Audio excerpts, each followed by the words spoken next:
نحمده ونصلي على رسوله الكريم اما بعد فاعوذ بالله السميع العليم من الشيطان الرجيم من حمزه ونفخه ونفسه بسم الله الرحمن الرحيم رب اشرح لي صدري ويسر لي امري واحلل عقدة من لساني يفقهوا قولي اللهم أرنا الحق حقا وارزقنا اتباعه وأرنا الباطل باطلا وارزقنا اجتنابه وأرنا الأشياء كما هي يا رب العالمين يا قوي يا عزيز إنك على كل شيء قدير۔ معزز سامعین، خواتین و حضرات، رمضان المبارک کا پہلا روزہ آپ سب کے لیے اللہ کریم بابرکت کرے، مبارک کرے۔ آج مسجد میں جب فجر کی نماز کے لیے میں گیا تو میں حیران رہ گیا کہ آخری صف میں مجھے جگہ ملی۔ اللہ، اتنا رش تھا، اور یہ ثبوت تھا کہ واقعتاً شیاطین جکڑ دیے گئے۔ حصی طور پہ ہم نے پہچان لیا کہ شیاطین کو جکڑ دیا گیا۔ اب ہوتا یہ ہے کہ انسان اگر تو اللہ اللہ کرتا رہے، اللہ کی طرف آتا رہے، قرآن کو سمجھتا رہے، دین کو سمجھتا رہے، اور اس جو روحانی کیفیت ہے خود قرآن کو پڑھ کے، سمجھ کے، دعائیں کر کے اس کو اپنے اوپر طاری رکھے، تو یہ روحانی کیفیت طاری رہتی ہے۔ صرف رمضان کا مہینہ نہیں، یہ تو ٹریننگ ہے، پورا سال کیفیت طاری رہتی ہے۔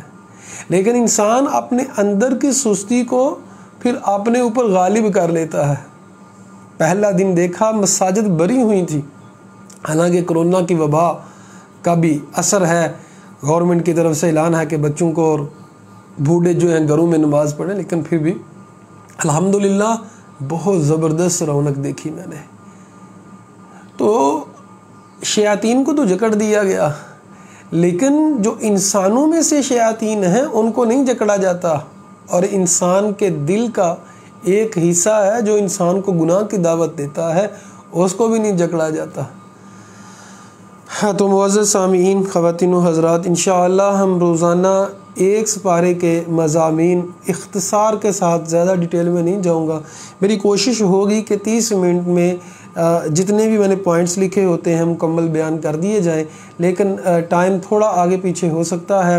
آپ لوگوں نے میرا ساتھ دینا ہے۔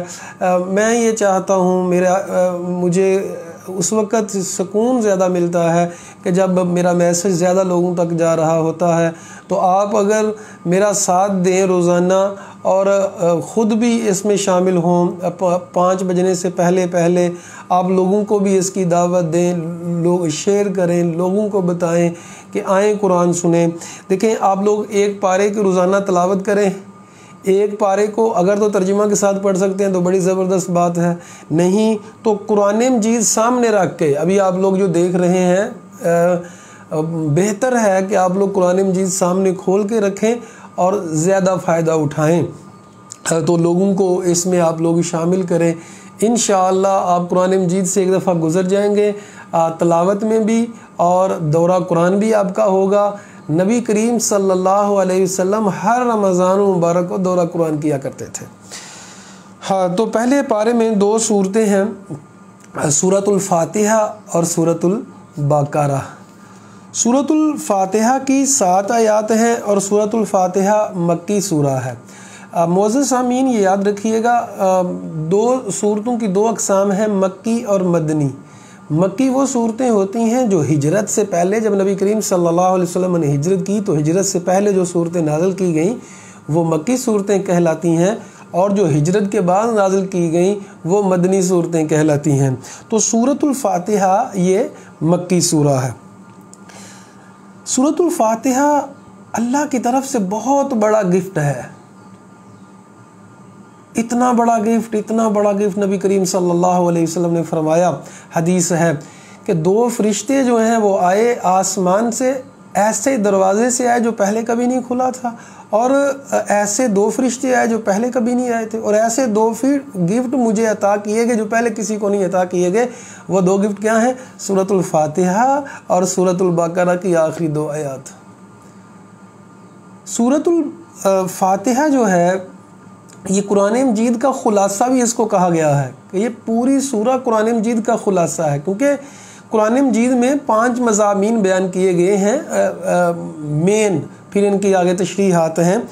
تو وہ 5 مضامین توحید کی بات ہے تو اس میں توحید کی بات بھی کی گئی ہے، اسی طرح اللہ تعالیٰ کی صفات کی بات ہے، اللہ تعالیٰ کی ربوبیت کی بات ہے تو اس میں ربوبیت کی بات بھی کی گئی، اسی طرح مدد کس سے مانگی جائے، عبادت کس کی جائے، توحید اور استعانت، مدد طلب کرنا، یہ بھی اس میں بیان کیا گیا۔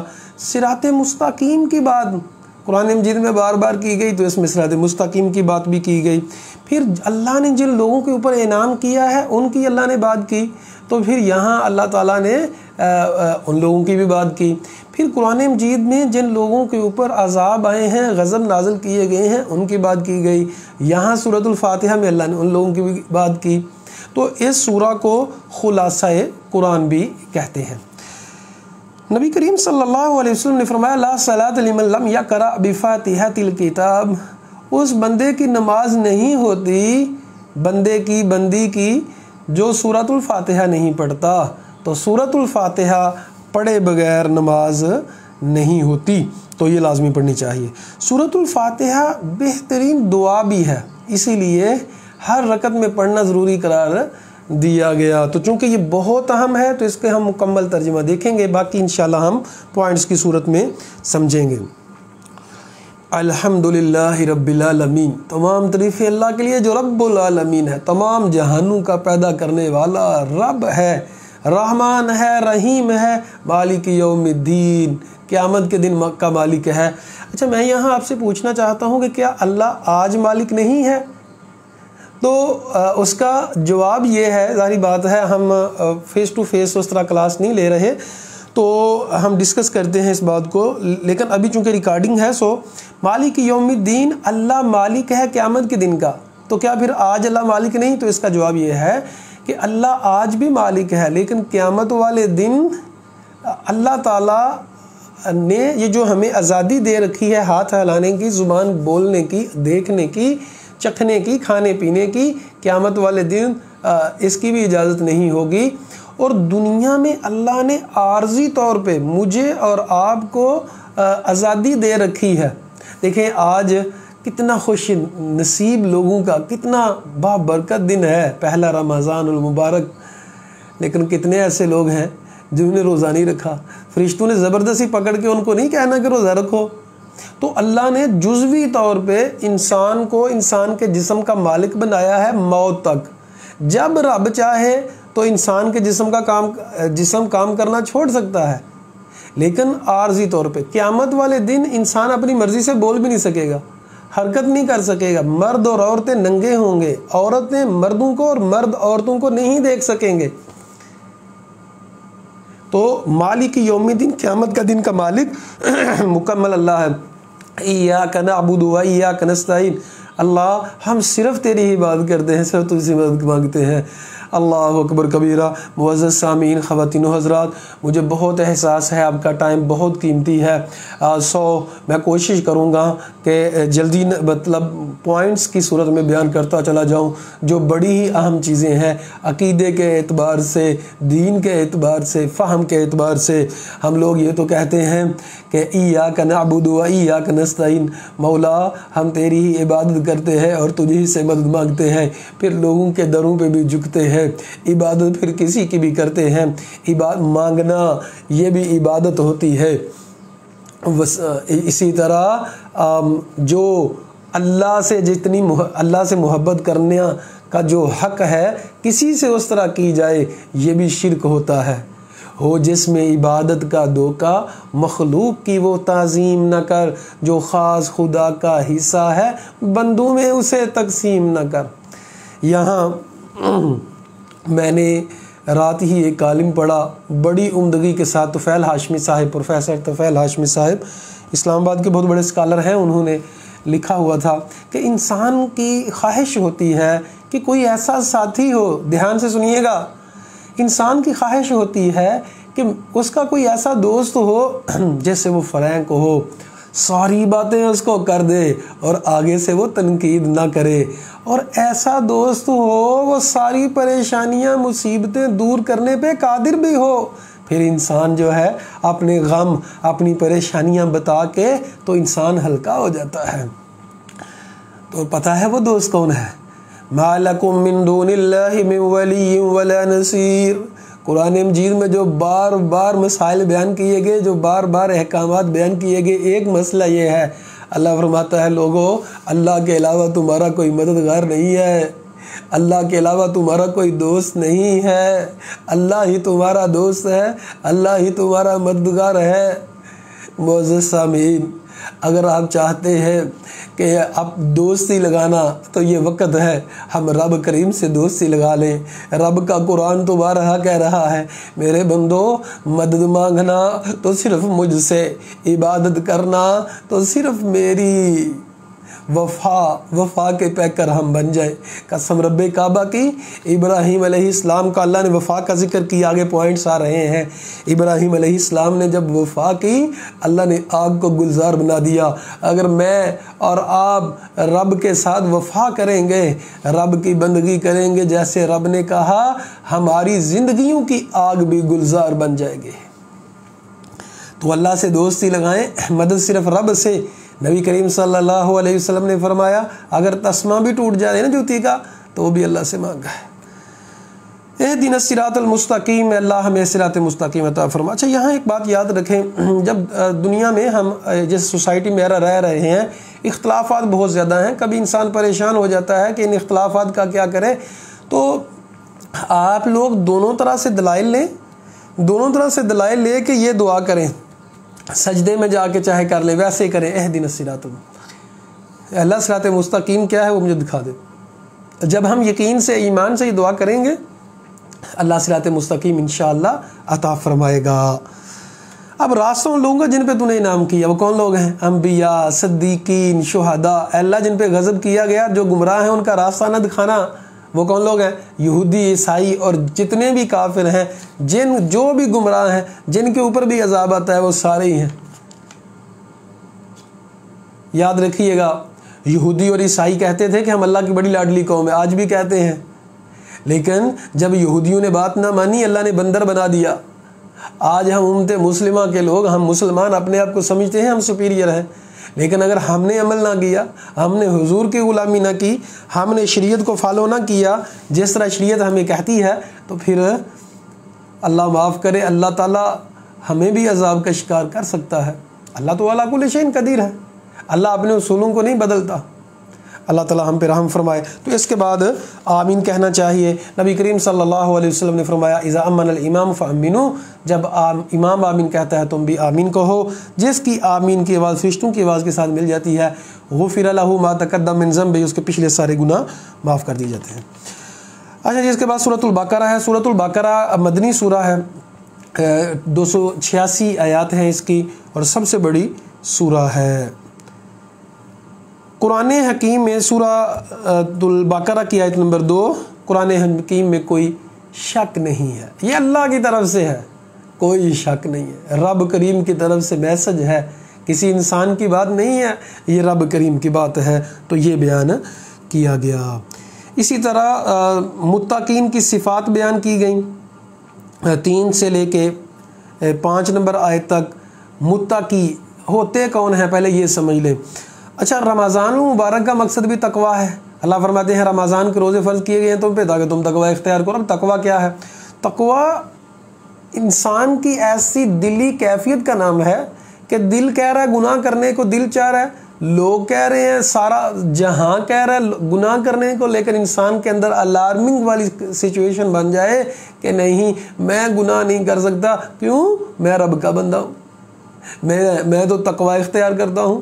تو تقوی یہ ہوتا ہے کہ اللہ تعالیٰ نے جن چیزوں سے منع کیا ہے ان سے رک جانا، جن چیزوں کا حکم دیا ہے ان حکموں کو پورا کرنا، یہ تقوی ہے۔ مزید آسانی سے سمجھنا ہو تو کچھ یوں سمجھیں کہ ہم دل کے اندر ایمان کا سافٹ ویئر جو ہے اسے مضبوط کر لیں، رینیو کر لیں اچھے طریقے سے کہ جب بھی گناہ کرنے کو دل چاہے تو اندر الارم بجنا شروع ہو جائے، نہیں آپ نہیں کر سکتے، آپ کو اجازت نہیں ہے۔ اسی طرح اگر گناہ ہو جاتا ہے غلطی سے تو انسان کو سکون نہ ملے، جس طرح صحیح بخاری میں ہے، عبداللہ بن مسعود رضی اللہ تعالیٰ عنہ فرماتے ہیں کہ جو تقوی اختیار کرنے والا بندہ ہے، اللہ کا پسندیدہ بندہ ہے، قریبی ہے، ایک تنکے جتنا گناہ کرتا ہے، چھوٹا سا گناہ کرتا ہے، لیکن اس کو ٹینشن اتنی ہوتی ہے کہ جس طرح پہاڑ میرے اوپر گر رہا ہے، اور جب تک توبہ استغفار نہ کر لے اس کو سکون نہیں ملتا۔ اور ایک فاسق و فاجر انسان وہ پہاڑ جتنا گناہ کرتا ہے اور سمجھتا ہے کہ میرے ناک کے اوپر مکھی بیٹھی تھی، میں نے اڑا دی ہے، وہ پرواہ نہیں کرتا۔ تو تقوی اختیار کرنا ہے۔ اب اللہ تعالیٰ فرماتے ہیں کہ متقین کی صفات کیا ہیں، تو آیت نمبر 3 سے لے کے 5 تک اللہ نے متقین کی صفات بیان کی، کیا ہیں؟ غیب پہ ایمان لاتے ہیں، اور وہ نماز قائم کرتے ہیں، جو رزق ہم نے دیا وہ خرچ کرتے ہیں، والذین یؤمنون بما انزل الیک، اور جو نازل کیا گیا ان کی طرف وہ ایمان لاتے ہیں، وما انزل من قبلک، جو آپ سے پہلے نازل کیا گیا اس پہ بھی ایمان لاتے ہیں، آخرت کے اوپر وہ یقین رکھتے ہیں۔ اللہ فرماتے ہیں یہی تو لوگ ہیں ہدایت پہ۔ سورہ فاتحہ ہم نے ہدایت مانگی، اللہ نے فرمایا تقوی اختیار کر لو، ہدایت مل جائے گی، اور وہی لوگ کامیابی والے ہیں، یہی لوگ ہدایت والے ہیں۔ اچھا، سورۃ البقرہ کے آغاز میں اللہ تعالیٰ نے 3 قسم کے لوگوں کی بات کی ہے۔ ایک متقی لوگ جو اللہ کے پسندیدہ ترین بندے ہیں، اللہ سے دعا ہے اللہ مجھے اور آپ سب دیکھنے والوں کو، ہمارے گھر والوں کو، خاندان والوں کو اللہ متقین کی صف میں شامل فرما دے۔ تو ایک تو اللہ تعالیٰ نے اپنے بندے، خاص بندوں کی بات کی۔ دوسرا اللہ نے کفار کی بات کی، کفار آیت نمبر 6 سے 7 لے تاکہ کہ کافر لوگ کون ہوتے ہیں۔ اسی طرح منافقین کا اللہ نے ذکر کیا آیت نمبر 7 سے لے کے تقریباً 20 تک مکمل تفصیل منافقین کی۔ اچھا، منافق کون ہوتے ہیں؟ منافق لوگ وہ ہوتے ہیں جنہوں نے کلمہ تو پڑھ لیا، کلمہ تو پڑھ رکھا ہے، لیکن اندر سے اسلام کے خلاف ہیں، مسلمانوں کے خلاف ہیں۔ اچھا، ایک اور بات یہاں یاد رکھیے گا کہ نفاق اور کفر 2 قسم کا ہوتا ہے، ایک ہوتا ہے عملی اور ایک ہوتا ہے اعتقادی، یعنی منافقت بھی اور کفر بھی۔ عمل کا عقیدے کا کافر کون ہے؟ جو نہ نبی صلی اللہ علیہ وسلم کو آخری نبی مانتا ہے، نہ اللہ کو مانتا ہے، اللہ اور اللہ کے رسول کو نہیں مانتا، وہ عقیدے کا کافر ہے، وہ قادیانی ہے، نبی صلی اللہ علیہ وسلم کو آخری نبی نہیں مانتا، وہ کافر ہے۔ ٹھیک ہے جی۔ اچھا، اب عمل کا کافر کون ہے؟ نبی کریم صلی اللہ علیہ وسلم نے فرمایا عمل کا کافر، فرمایا جس نے من تارک الصلاۃ متعمدا فقد کفر، جس نے ایک نماز بھی جان بوجھ کے چھوڑ دی اس نے کفر کیا۔ اسی طرح نبی صلی اللہ علیہ وسلم سے پوچھا گیا کہ مومن جو ہوتا ہے وہ جھوٹا ہوتا ہے؟ کہا نہیں۔ تو یہ عمل کا کافر ہے۔ اسی طرح عقیدے کا منافق بھی ہوتا ہے، عمل کا منافق بھی ہوتا ہے۔ عقیدے کا منافق وہ ہے جو جس نے زبان سے کلمہ پڑھ رکھا ہے لیکن اندر سے مسلمانوں کے سخت خلاف ہے، مسلمانوں سے نفرت کرتا ہے، یہ تو ہو گیا عقیدے کا۔ اب ایک ہے کہ اندر سے محبت تو کرتا ہے لیکن وہ عمل کا منافق ہے۔ کیسے؟ نبی کریم صلی اللہ علیہ وسلم نے فرمایا کہ آیت المنافق الثلاث، ایک حدیث میں فرمایا منافق کی نشانیاں 3 ہیں، ایک میں فرمایا منافق کی نشانیاں 4 ہیں۔ فرمایا جس میں یہ 4 نشانیاں موجود ہیں وہ پکا منافق ہے، اور جس میں ایک نشانی ہے اس میں منافقوں والی ایک نشانی ہے۔ کون سی؟ اذا حدث کذب، جب بات کرتا ہے تو جھوٹ بولتا ہے، وَإِذَا وَعَدَ أَخْلَفَ، جب وعدہ کرتا ہے تو وعدہ پورا نہیں کرتا، وَإِذَا اؤْتُمِنَ خَانَ، جب امانت دی جائے تو خیانت کرتا ہے، وَإِذَا خَاصَمَ فَجَرَ، جب لڑائی جھگڑا ہو جائے تو گالیاں بکنا شروع کر دیتا ہے۔ فرمایا جس میں یہ 4 ہوں گی وہ پکا منافق ہے، یعنی عقیدے کا نہیں، عملی۔ سو ہمیں کفر کے عقیدے سے بھی بچنا ہے اور کفر کے ہمیں عقیدہ اور عمل سے بھی بچنا ہے، اسی طرح منافقت سے بھی ہم نے بچنا ہے انشاءاللہ۔ اچھا جی، آگے ہے عبادت سے انسان عذاب سے بھی بچ جاتا ہے اور متقین کی صف میں بھی شامل ہو جاتا ہے۔ آیت نمبر 21 اللہ تعالیٰ فرماتے ہیں یا ایھا الناس اعبدوا ربکم الذی، اے لوگو اپنے رب کی عبادت کرو جس نے تمہیں پیدا کیا تاکہ تم متقی بن جاؤ۔ تاکہ تم پرہیزگار بن جاؤ۔ کیا ثابت ہوا؟ اگر ہم نے متقی بننا ہے تو کیا کرنا پڑے گا؟ عبادت کرنی پڑے گی۔ عبادت صرف سجدے کو نہیں کہتے، یاد رکھیے گا، عبادت بندگی ہے، عبادت غلامی ہے۔ ہم کوئی بھی کام شریعت کے مطابق کرتے ہیں، اسلام کی تعلیمات کے مطابق کرتے ہیں تو وہ اللہ کے فضل و کرم سے عبادت ہے۔ وفی بوزاتی احدکم صدقہ، نبی کریم صلی اللہ علیہ وسلم نے بڑی تفصیل سے بیان کیا۔ اپنے گھر والوں کو کھانا پلانا یہ بھی صدقہ ہے، راست یعنی نیکی ہے، یہ بھی عبادت ہے۔ راستے سے پتھر ہٹا دینا، شریعت کی پیروی کرنا ہر اعتبار سے، خانگی معاملات میں، کاروباری معاملات میں، وہ عبادت ہے۔ تو عبادت سے انسان کو تقوی ملتا ہے۔ شرک کی معاند کی گئی آیت نمبر 22 میں اللہ تعالیٰ فرماتے ہیں کہ اللہ کی عبادت کرو، اللہ نے آسمان اور زمین کو پیدا کیا ہے، فَلَا تَجْعَلُوا لِلَّهِ أَنْدَادًا، جب پیدا ہی سب کچھ رب نے کیا ہے تو رب کیوں مانو نا، اللہ کے شریک نہ بناؤ اور تم جانتے ہو۔ آیت نمبر 23 میں اور 24 میں، یہ دو آیتوں میں اللہ تعالیٰ نے چیلنج کیا ہے، اور ایک تو قرآن جیسی ایک آیت خود سے بنانے کا کہ خود سے بنا لو، جو تمہیں شک جو ہے قرآن پہ تو ایک آیت ہی بنا کے دکھا لو۔ آیت نمبر 23 اور 24 سورۃ البقرہ، کافروں کو کہ تم چیلنج ہے، تمہیں ایک آیت نہیں بنا سکتے، اور وہ نہیں بنا سکے۔ اللہ نے کہا کہ وَادْعُوا شُهَدَاءَكُم مِّن دُونِ اللَّهِ، اپنے علاوہ، اللہ کے علاوہ دوسرے لوگوں کو بھی لے آؤ، فَإِن لَّمْ تَفْعَلُوا، اگر تم نے نہیں کیا تم کر بھی نہیں سکو گے تو ایسی آگ سے ڈر جاؤ جس کا ایندھن وقودہ الناس والحجارہ، انسان اور پتھر ہے، کافرین کے لیے تیار کی گئی ہے۔ اللہ تعالیٰ ہمیں ہر قسم کے عذاب سے بچا لے۔ اچھا معزز سامعین، ایسے ہے جب جنت کی بات ہے تو جنت کا سوال کریں، میں بھی ساتھ کر رہا ہوتا ہوں تو آمین کہیے گا، کہا کریں، لیکن آپ لوگ جب سن رہے ہوتے ہیں تو ساتھ ساتھ دعا بھی کیا کریں، تو جہنم سے بچنے کی دعا ساتھ کیا کریں۔ آیت نمبر 26 اور 27 میں اللہ تعالیٰ فرماتے ہیں کہ قرآن مچھر کی مثال اللہ نے 26 نمبر آیت میں بیان کی، اسی طرح 26 اور 27 نمبر آیت میں دونوں ہی میں یہ بھی کہا گیا کہ اللہ فاسقین کو گمراہ کرتا ہے۔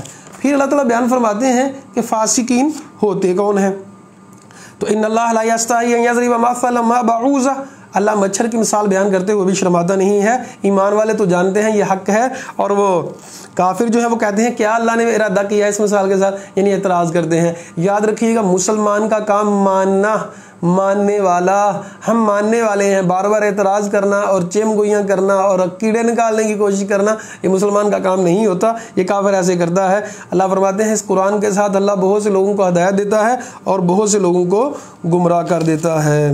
اور فاسقون کون ہوتے ہیں؟ جو اللہ کے عہد کو توڑتے ہیں، اللہ کے عہد کو توڑتے ہیں، رشتہ داریوں کو توڑتے ہیں، زمین میں فساد کرتے ہیں، یہی لوگ فاسق ہیں۔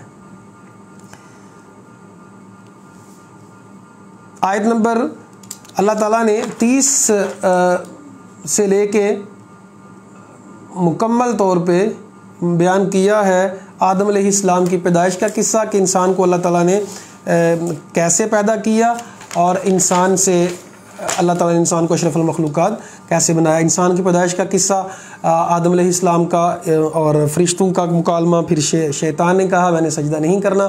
اللہ تعالیٰ نے آدم علیہ السلام کو جنت میں ٹھہرنے کا حکم دیا، اب جنت میں ٹھہرے اور آزمائش یہ تھی کہ درخت کے قریب نہیں جانا، اب اس آزمائش میں پورا نہ اتر سکے، اللہ کو منظور ہی کچھ اس طرح سے تھا، تو اللہ تعالیٰ نے زمین پہ بھیج دیا۔ آج ہمارے باپ آدم علیہ السلام نے غلطی کی تو آج ہم دنیا میں ہیں، اپنا اپنا وقت پورا کر کے انشاءاللہ ہم بٹکے ہوئے مسافر ہیں، ہمیں ہمارے گھر سے نکالا گیا ہے، اصل گھر ہمارا جنت ہے، جنت کو پانا ہمارا مقصد ہے۔ جنت بڑا سرسبز و شاداب علاقہ ہے، اس میں ہمیں جانا ہے، اس کے لیے کوشش کرنی ہے۔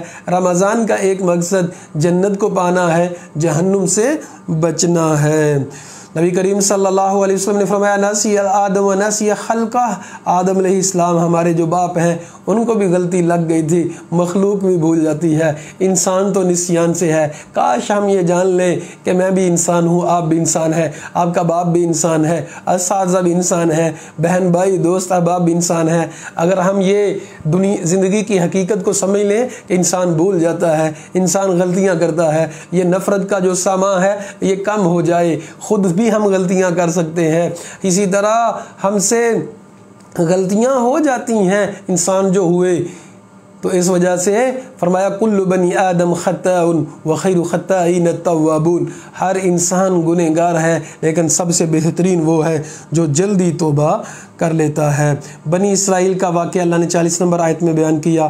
نماز باجماعت پڑھنے کا حکم اللہ تعالیٰ نے آیت نمبر 43 میں دیا کہ نماز پڑھنی ہے تو پھر جمع ورکعوا مع الراکعین، رکوع کرنے والوں کے ساتھ رکوع کرو۔ آیت نمبر 45 میں کہا گیا واستعینوا بالصبر والصلاۃ، مدد طلب کرو صبر کے ساتھ اور نماز کے ساتھ۔ کیا سمجھ آئی؟ پیچھے اللہ نے سارا ڈسکس کیا گیا، انسان کو جنت سے نکال کے دنیا میں بھیج دیا گیا۔ یہاں بہت بڑا نقطہ ہے، اگر ہم نے کامیابی لینی ہے، دنیا کی مشکلات سے بچنا ہے، فتنوں سے بچنا ہے، پھر نماز قائم کرنی ہے اور صبر کرنا ہے۔ صبر کرنا کیا ہوتا ہے؟ گناہ کرنے کو دل چاہ رہا ہے، رک جانا، نیکی کے اوپر ہمیشگی کرنا، صبر کا معنی رکنا۔ اسی طرح اگر کوئی مشکل آ گئی، تکلیف آ گئی، کوئی پریشانی آ گئی تو ایسی بات کہنے سے رک جانا جو اللہ کو پسند نہیں ہے، اور اسی طرح گناہ سے رک جانا، یہ صبر ہے۔ خاشعین کون ہوتے ہیں؟ اللہ سے ڈرنے والے حقیقی کون لوگ ہیں؟ آیت نمبر 46 میں اللہ تعالیٰ نے بیان کیا، کون ہے؟ الذین یظنون انہم ملاقو ربہم، وہ لوگ جو یقین رکھتے ہیں انہوں نے رب سے ملنا ہے۔ بہت بڑی بات ہے، بہت بڑی بات ہے، قسم رب کعبہ کی، اگر ہمیں یقین ہو نا ہمیں رب سے ملنا ہے، رب نے ہم سے پوچھنا ہے، رب نے ہم سے سوال کرنا ہے، تو آج ہم غفلت والی زندگی بسر نہ کریں۔ بہت بڑی صفت ہے خاشعین کی۔ فرمایا خاشعین جو ہیں ان کے لیے نماز پڑھنا مشکل نہیں ہوتا، اور خاشعین وہ ہوتے ہیں جن کو رب سے ملاقات کا یقین ہوتا ہے۔ بنی اسرائیل پر فرعون کے ظلم 49 سے لے کے 49 اور 50 آیت نمبر میں یہ بیان کیا گیا کہ بنی اسرائیل نے کیسے ظلم کیا۔ بنی اسرائیل کے اوپر فرعون کا ظلم کرنا، بنی اسرائیل کا شرک کرنا، آیت نمبر 51 سے لے کے 54 تک اللہ تعالیٰ نے بیان کیا بنی اسرائیل نے پھر شرک میں کیسے پڑ گئے۔ اس کے بعد اللہ تعالیٰ نے جب نجات دی اور موسیٰ علیہ السلام کوہ طور کے اوپر گئے تو بنی اسرائیل کا اللہ کو دیکھنے کی ضد کرنا، پھر اللہ تعالیٰ نے سب کو مار دیا۔ موسیٰ علیہ السلام نے دعا کی تو اللہ نے دوبارہ زندہ کیا، 55 نمبر آیت میں بیان کیا گیا۔ بنی اسرائیل پر انعام اور بنی اسرائیل کا رویہ، اللہ نے مسلسل انعامات کیے، آیت نمبر 47 سے 61 تک اللہ تعالیٰ نے بڑی ڈیٹیل کے ساتھ بیان کیا۔ اچھا ایک مغالطہ ہے یہاں بہت بڑا جس کو ہمیں سمجھنے کی ضرورت ہے۔ یہ جو آیت نمبر 62 ہے، 62 ہے، اس میں عام طور پر یہی لوگ سمجھتے ہیں کہ عیسائی بھی جنت میں جائیں گے، یہودی بھی جنت میں جائیں گے اور مسلمان ہونا ضروری نہیں ہے، تو ان کی بات غلط ہے۔ اس آیت کو پہلے ترجمہ سمجھیں۔ الحمدللہ ان الذین آمنوا والذین حادوا، بے شک وہ لوگ جو ایمان والے ہیں اور جو یہودی ہیں، عیسائی ہیں، بے دین، من آمن باللہ، جو اللہ پہ ایمان لائے، سب کی یہ شرط لگا دی۔ یہ مطلب نہیں ہے کہ چاہے کوئی یہودی ہے، چاہے کوئی عیسائی ہے، چاہے کوئی بے دین ہے، جو مرضی کرتا رہے، ایسا نہیں ہے۔ فرمایا آگے شرط یہ لگائی جو ایمان لائے گا نا ان پہ، ان سے اللہ پہ اور آخرت پہ اور نیک کام کرے گا تو ان کے لیے اجر ہے۔ ولا خوف علیہم ولا هم یحزنون، ان کے اوپر کوئی خوف نہیں ہوگا، نہ وہ غمگین ہوں گے۔ بنی اسرائیل نے ہفتے کا احترام نہ کیا اور مچھلیاں پکڑنے سے ان کو منع کیا گیا تھا، انہوں نے پھر بھی پکڑی۔ 65 نمبر آیت میں اللہ نے پھر ان کو بندر اور خنزیر بنا دیا۔ یہاں ہمیں ایک بات سمجھنی ہے کہ ہفتے والے دن کی انہوں نے عزت اور احترام نہیں کیا تو ہم جمعے کا کیا ادب اور احترام کر رہے ہیں؟ اگر تو ہم جمعے کا ادب اور احترام کر رہے ہیں تو پھر تو ٹھیک ہے، لیکن اگر جمعے کا ادب اور احترام ہم نہیں کر رہے اور ہمیں صرف یہ کہا جاتا ہے کہ آپ نے جب صرف اذا نودی للصلاۃ من یوم الجمعہ فاسعوا الی ذکر اللہ، کہ جب اذان دے دی جاتی ہے اپنے سارے کام چھوڑ دیں، تو کیا چھوڑ دیتے ہیں ہم؟ اللہ اکبر کبیر، بہت غفلت میں ہیں ہم، انسان بہت غفلت میں ہے۔ یاد رکھیے گا جمعے والا دن ہمارے لیے بہت اہم دن ہوتا ہے، اس میں فرشتے مساجد کی گیٹ کے اوپر بیٹھے ہوتے ہیں اور ان لوگوں کا نام لکھتے ہیں جو خطبہ شروع ہونے سے پہلے آتے ہیں، اسپیشل نام لکھا جاتا ہے، باقیوں کا نام ہی نہیں لکھا جاتا۔ ہفتے والے دن کی انہوں نے یہودیوں نے عزت نہیں کی، احترام نہیں کیا، اللہ نے ان کو بندر بنا دیا۔ آج ہم جمعے کا ادب اور احترام نہیں کر رہے، اسی وجہ سے آج اتنی مشکلات ہیں ہم پہ. کئی ایک وجوہات ہیں کہ ہم دین کو بھول چکے. وہ معزز تھے زمانے میں مسلمان ہو کے، ہم خار ہوئے تارک قرآن ہو کے. گوا دی ہم نے میراث جو اسلاف سے پائی تھی، سریا سے زمین پر آسمان نے ہم کو دے مارا. گائے ذبح کرنے کا حکم 67 سے لے کے 71 اور 74 میں اللہ تعالیٰ نے 61 سے 71 تک اللہ تعالیٰ نے بیان کیا. اصل میں جب موسیٰ علیہ السلام 40 دن کے لیے کوہ طور کے اوپر گئے تو انہوں نے مصریوں کو دیکھا ہوا تھا کہ وہ گائے کو پوجتے ہیں، تو وہاں سے اثر آ چکا تھا. غلام جو تھے تو غلامی کا اثر ان کے اوپر تھا اور انہوں نے گائے کو بھی پوجنا شروع کر دیا. اب جب گائے کو پوجنا شروع کیا تو موسیٰ علیہ السلام جب آئے تو موسیٰ علیہ السلام نے قتل کا حکم دیا کہ اپنے آپ کو لوگوں کو قتل کرو جنہوں نے شرک کیا ہے. ایسے ہی کیا، یہ ہے شرک کی اتنی بڑی سزا. اب بعد میں بنی اسرائیل میں سے ایک قتل ہو گیا، بھتیجے نے چچے کو قتل کر دیا، اب خود ہی رونا پیٹنا شروع کر دیا. ایسے ہی کرتے ہیں لوگ، جو زیادہ ظالم ہوتا ہے وہ رونا پیٹنا بھی شروع کر دیتا ہے. موسیٰ علیہ السلام کے پاس آئے، موسیٰ علیہ السلام نے اللہ سے بات کی تو اللہ نے کہا گائے کو ذبح کرو. اب ان لوگوں نے چونکے چناچے کرنا شروع کر دیا، گائے کون سی ہو. اچھا، اسی وجہ سے اس کا نام سورۃ البقرہ ہے. جبکہ اگر وہ چونکے چناچے نہ کرتے، کوئی بھی گائے ذبح کر دیتے، اصل میں مقصد یہ تھا کہ ان کے دلوں میں جو گائے کی محبت بہت زیادہ ہے. محبت مینز کہ یہ عبادت کی حد تک جاتے ہیں. جس طرح انڈیا میں آج بھی گائے وہ ذبح کرنے نہیں دیتے، اگر کی جائے تو آپ کو پتہ ہے کہ انڈیا میں بہت سے فسادات ہوتے ہیں گائے کو ذبح کرنے کی وجہ سے. تو ان کو کہا گیا گائے کو ذبح کرو تاکہ تمہیں پتہ چلے یہ تمہارے خدمت کے لیے ہے، دودھ پیو اس کا، گوشت کھاؤ اس کا، نہ کہ اس کے لیے کہ تم اس کی عبادت کرو. عبادت تو صرف راوی کریم کی کرنی ہے.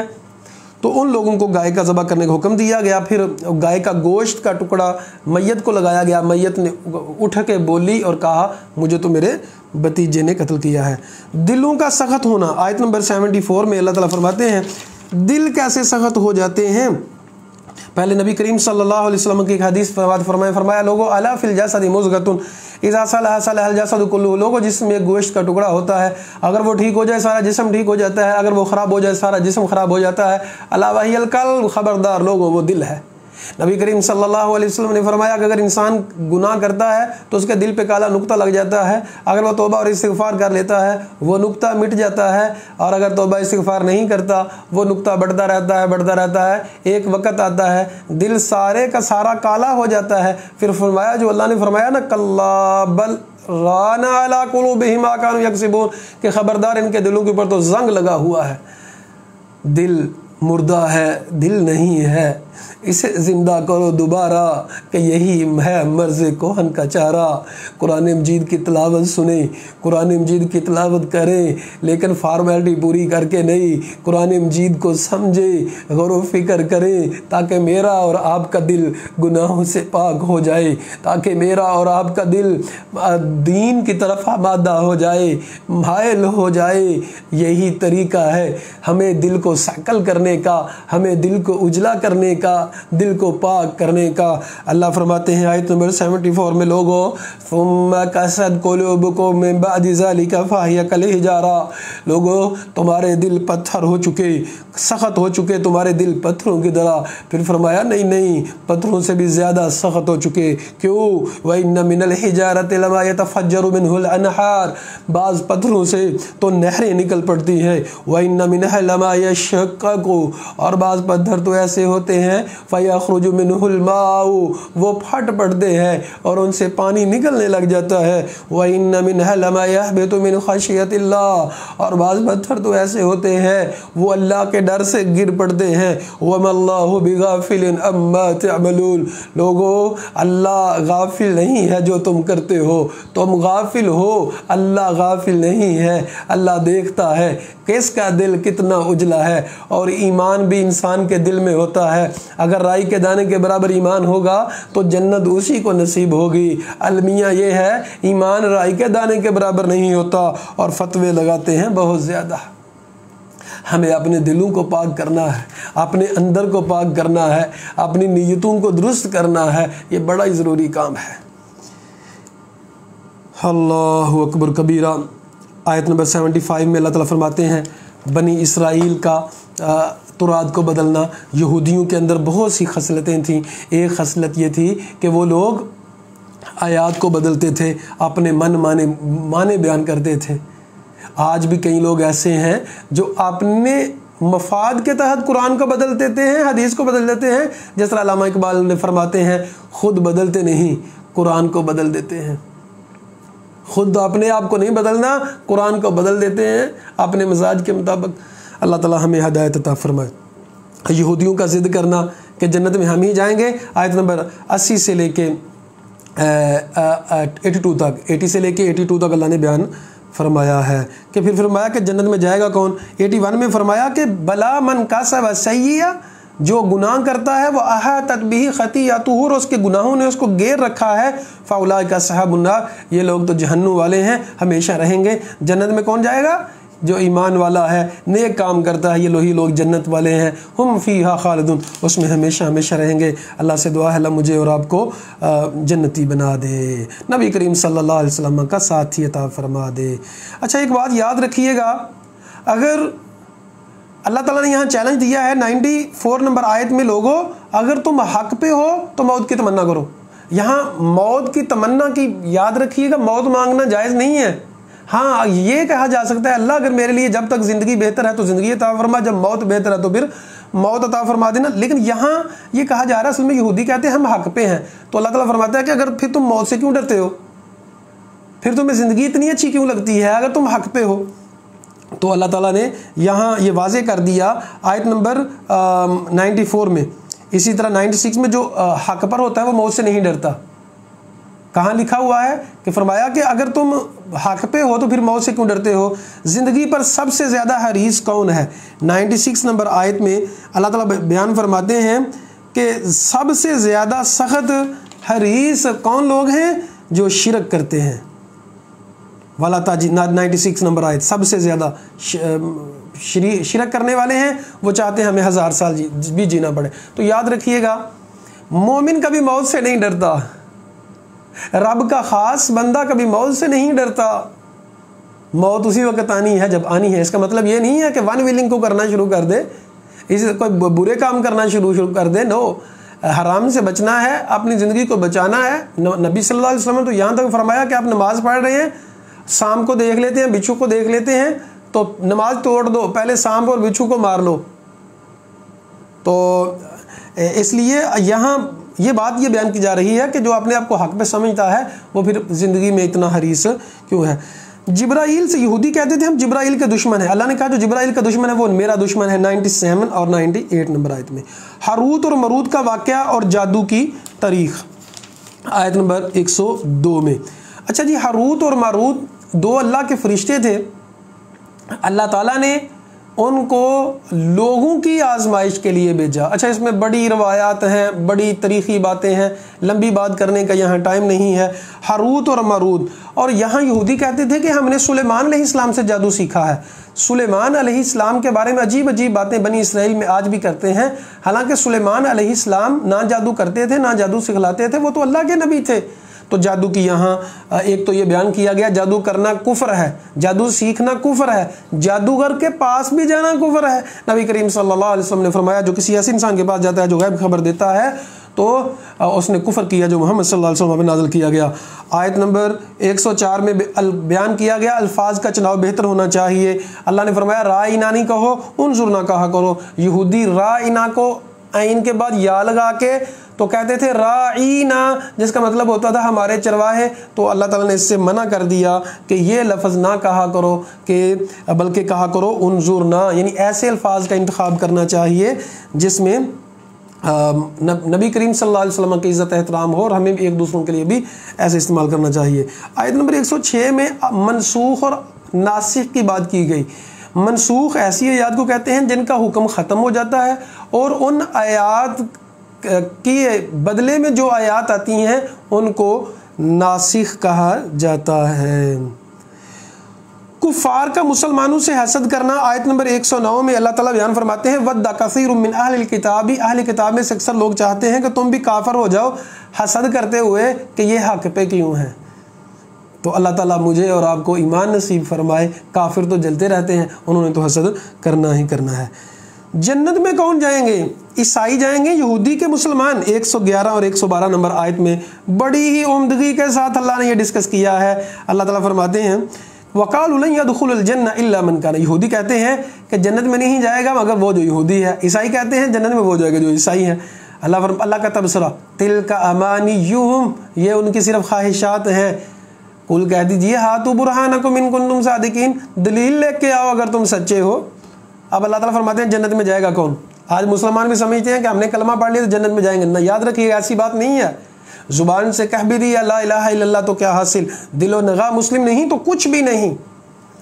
بلا من اسلم وجہہ للہ, بلکہ جو اپنے آپ کو مطیع کر لیتا ہے اللہ کے لیے اور نیکوکار بھی ہے, نیکیاں کرتا ہے, اس کا اجر رب کے پاس ہے. نہ ان کے اوپر خوف ہوگا نہ وہ غمگین ہوں گے.